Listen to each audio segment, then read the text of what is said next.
بسم اللہ الرحمن الرحیم اللہم صلی علی محمد وعلی آل محمد وبارک وسلم۔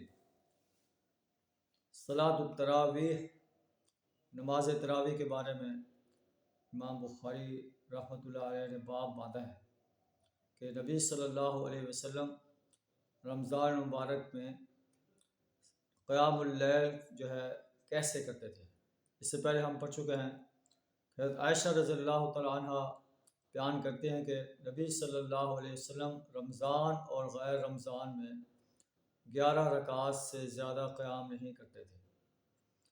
تو یہاں بھی حضرت عائشہ رضی اللہ تعالیٰ عنہ روایت کرتی ہے، عن عائشہ رضی اللہ عنہ قالت کان النبی صلی اللہ علیہ وسلم اذا دخل العشر شد بئسرہ وَأَحْيَا لَيْلَهُ وَأَيْقَظَ أَهْلَهُ۔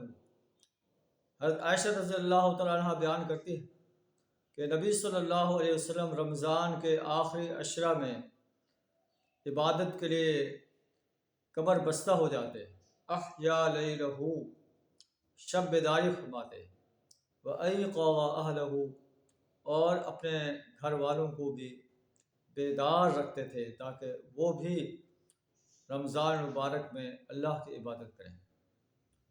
اللہ سے دعا کریں ہمیں بھی رمضان مبارک کی بابرکت ساعتوں میں رات کو بیدار رہنے، اللہ کا قرآن پڑھنے اور اللہ کے حضور قیام کرنے، سجود کرنے کی توفیق عطا فرمائے۔ رمضان مبارک ایسا بابرکت مہینہ ہے جس میں اللہ نے شب قدر جو ہے عطا فرمائی ہے۔ نبی صلی اللہ علیہ وسلم نے فرمایا اس شب قدر کو التمسوها فی العشر الاواخر من رمضان، رمضان کے آخری عشرے میں تلاش کرو۔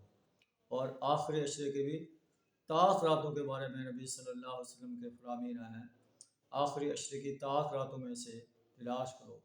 اور اللہ کا قرآن کہتا ہے کہ یہ شب قدر لیلۃ القدر خیر من الف شہر، 1000 ماہ کی عبادت سے بھی بہتر ہے۔